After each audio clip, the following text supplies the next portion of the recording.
Assalamualaikum warahmatullahi wabarakatuh. Halo teman-teman, perkenalkan, nama saya Prima Mahendra dari Program Studi Pendidikan Teknik Mesin Angkatan 2019, Fakultas Keguruan dan Ilmu Pendidikan Universitas Sriwijaya.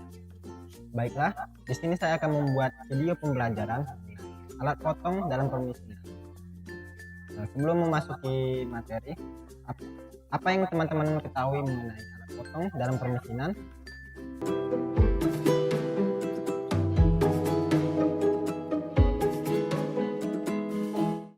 Baiklah, alat potong dalam permesinan dapat dikelompokkan menjadi dua tipe, yaitu alat potong sisi tunggal atau single point cutter. Pertama yang akan kita bahas adalah alat potong sisi tunggal.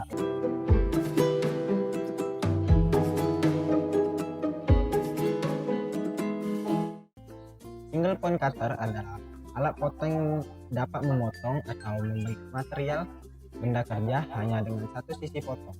Contoh alat potong tipe ini adalah alat potong yang digunakan pada proses permesinan membubut dan alat potong mensekap sebagai berikut.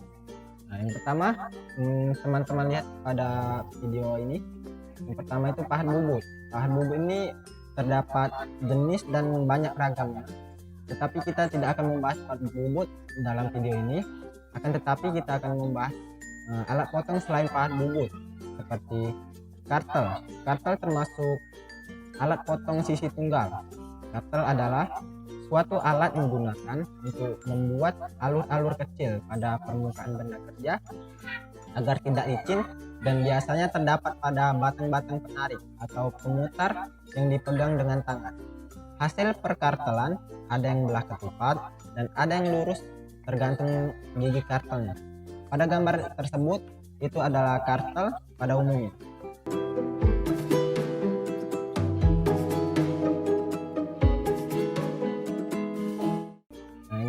Selanjutnya kita akan membahas alat potong dengan sisi ganda atau sisi banyak atau multi point cutter. Adalah alat potong yang dapat memotong atau membentuk material benda kerja dengan lebih dari satu titik atau sisi potong. Contoh alat potong tipe ini adalah alat potong bor, alat potong press, alat potong browsing, dan lain-lain sebagai berikut.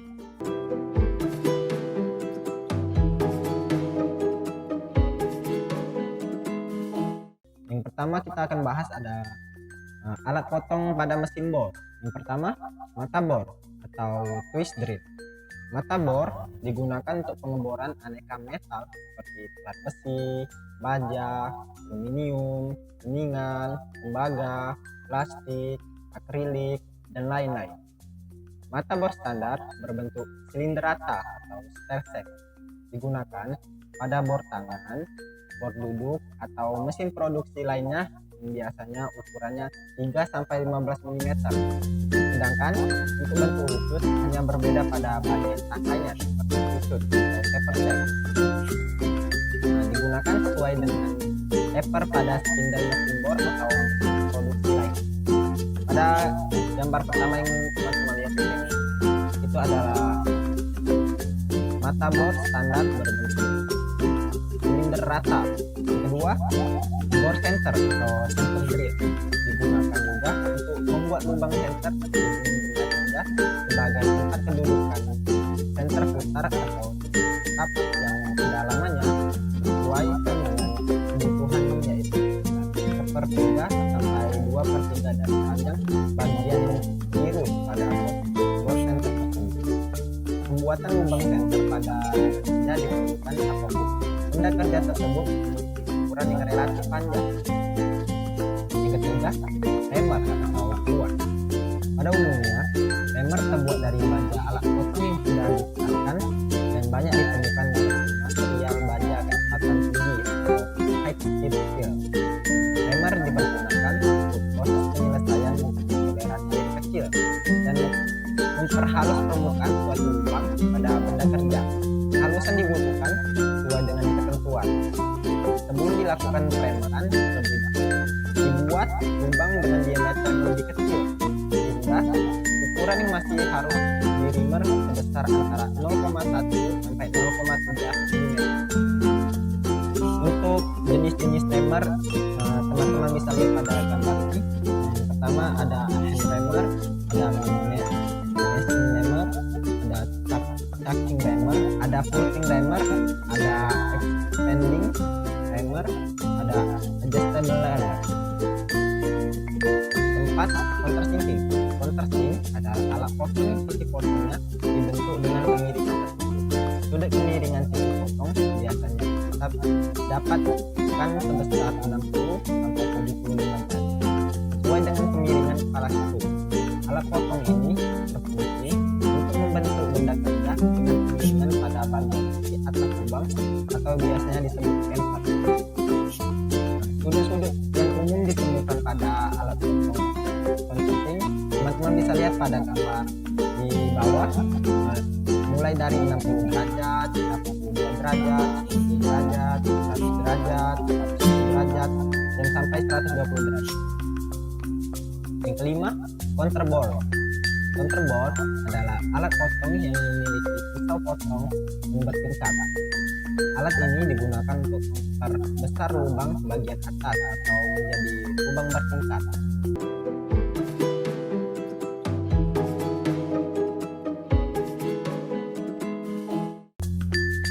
Selanjutnya kita akan bahas alat potong dari mesin press. Yang pertama, pisau press jari atau angle cutter.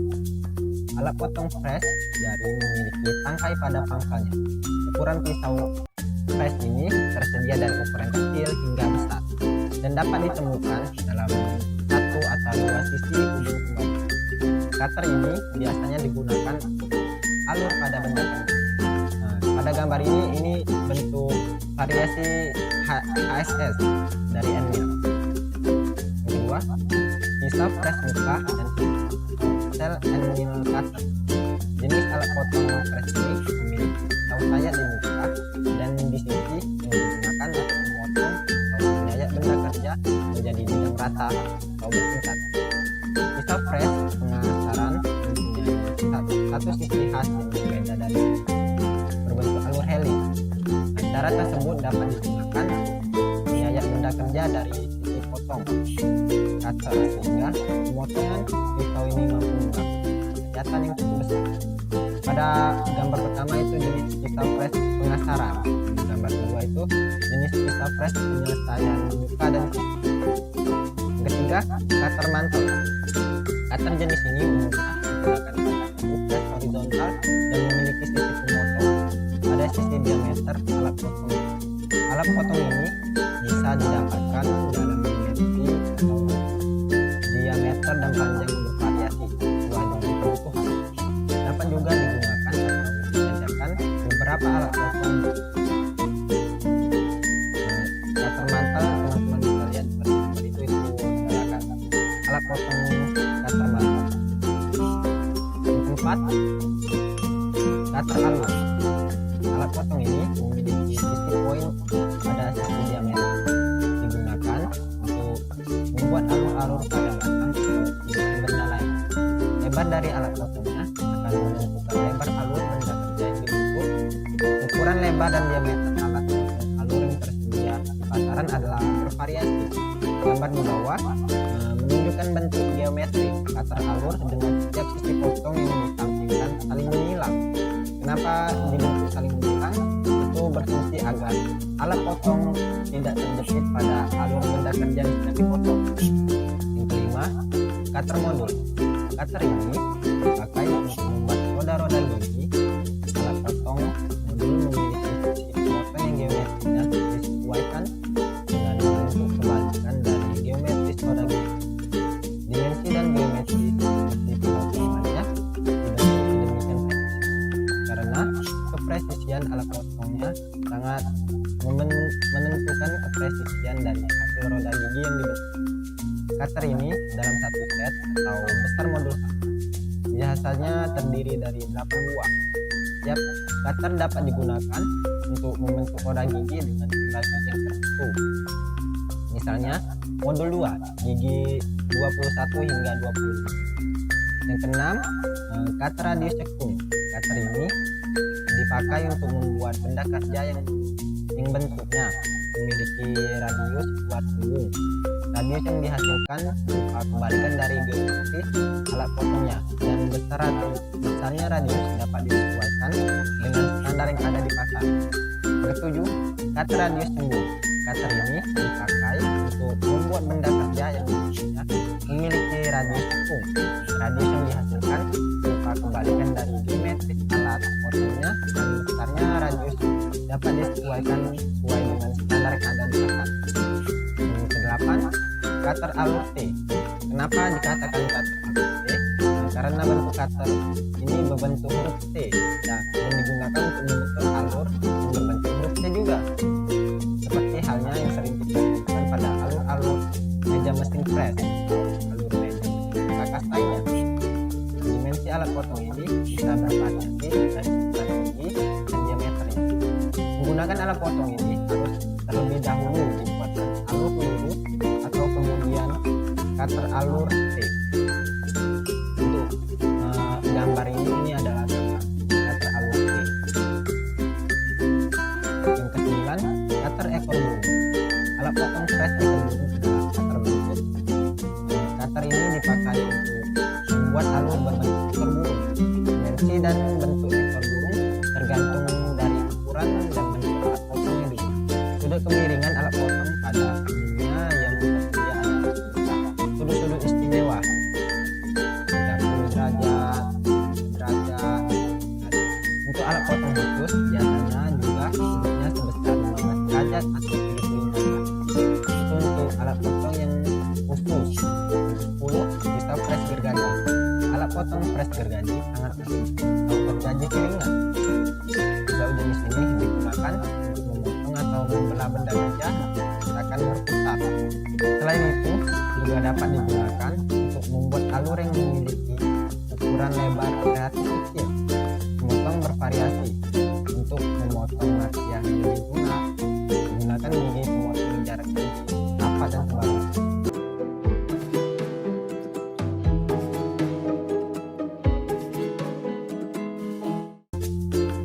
Setelah kita membahas jenis dan tipe-tipe alat potong, sekarang kita masuk ke material alat potong. Aspek material alat potong, proses pembentukan geram dengan cara permesinan berlangsung dengan cara mempertemukan dua jenis material, yaitu material alat potong dan material benda kerja yang dipotong. Untuk menjamin kelangsungan proses ini, maka jenis yang diperlukan material potong yang lebih unggul daripada material benda kerja. Keunggulan tersebut dapat dicapai karena pahat dibuat dengan memperhatikan berbagai aspek, yaitu material alat potong yang harus memiliki karakteristik sebagai berikut. Yang pertama, tahan gesek atau tahan arus.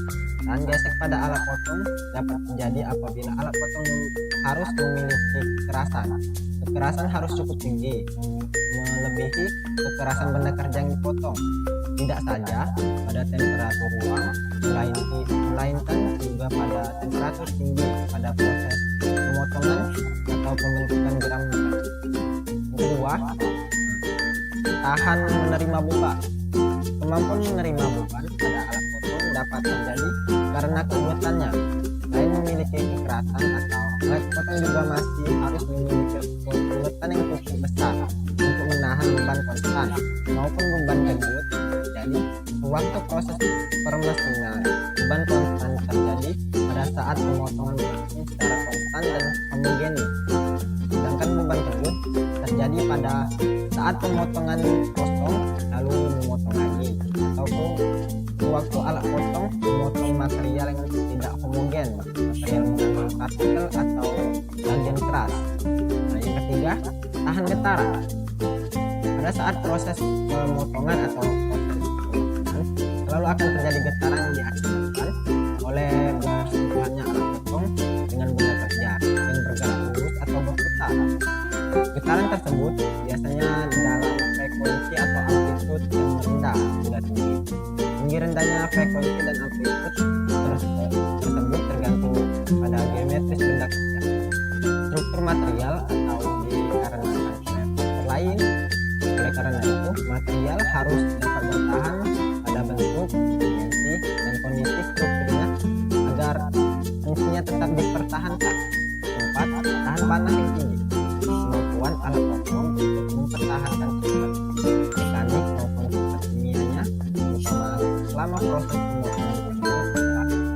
faktor yang penting. Alat potong akan mengalami pemanasan yang tinggi pada saat proses pemotongan yang diakibatkan oleh terjadinya gesekan dengan benda kerja. Suatu fenomena yang dialami bila mana suatu material dipanaskan akan berpotensi untuk mengalami perubahan struktur yang biasanya berdampak berubah sifat mekanik sifat kimiawi dari material. Kelima, tahan terhadap panas yang berfluktuasi beban kerja teknik. Ketahanan alat potong terhadap fluktuasi termal ini diperlukan pada saat terjadi perubahan temperatur secara berkala. Peristiwa ini sangat sering terjadi pada mekanisme proses pemesinan dengan mesin perkakas. Yang keenam, tahan karat atau oksidasi. Karena apabila terjadi perubahan geometris atau dimensi dari sebuah alat potong yang sedang berproses memotong, maka akan sulit untuk mengontrol dimensi akhir dari benda kerja yang diproduksi. Dengan demikian, umur pakai alat potong tersebut juga akan lebih pendek. Yang ketujuh, mempunyai koefisien menguai yang rendah atau menuju nol. Dengan meningkatnya temperatur akibat dari pergesekan antara alat potong dengan benda kerja pada saat proses produksi, maka kecenderungan terjadi penempelan antara alat potong dengan gram juga meningkat. Apabila gram menempel potong dari alat potong, maka proses pemotongan akan terganggu. Koefisien menguai yang rendah akan berdampak menghindarkan terhadap penempelan antara potong dan gram dan benda kerja. Yang kedelapan, mempunyai sifat adhesi yang rendah. Sifat adhesi adalah sifat daya tarik menarik material yang berbeda jenis. Sifat adhesi yang rendah diperlukan untuk mengurangi kemungkinan benda kerja terhadap material alat potong. Dengan demikian, dapat mengurangi laju pemotongan serta penurunan gaya pemotongan pada saat proses pemesinan berlangsung.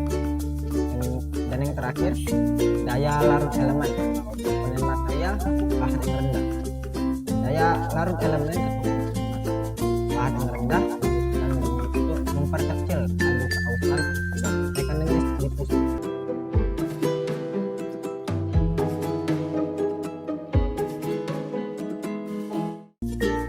Selanjutnya, kita akan membahas jenis material alat potong. Pada mulanya, untuk memotong baja digunakan baja karbon putih sebagai bahan perkakas pemotong, mana kecepatan potong pada waktu itu hanya 10 meter per menit. Berkat kemajuan teknologi, kecepatan potong ini dapat dinaikkan hingga 700 meter per menit, yaitu dengan menggunakan CBN, cubic barrel nitrit. Material-material alat potong tersebut akan diurai seperti berikut dari yang paling lunak hingga yang paling berat. Yang pertama, baja karbon atau high carbon steel atau kedua, high speed steel atau HSS. Ketiga, paduan Corman ferrous atau cast ferrous alloy atau cast carbonate. Keempat, karnida semen karnit atau hot metal. Yang kelima, keramik. Yang ketujuh, CBN atau cubic barrel nitrit, dan yang terakhir adalah intan atau silit diamond. Dari semua material lunak adalah paling berat. Mungkin demikian yang dapat saya sampaikan untuk pembelajaran alat potong selain pahat bubut ini. Mungkin demikian yang dapat saya sampaikan. Lebih dan kurang saya mohon maaf. Bila kita perlu hidayah. Wassalamualaikum warahmatullahi wabarakatuh.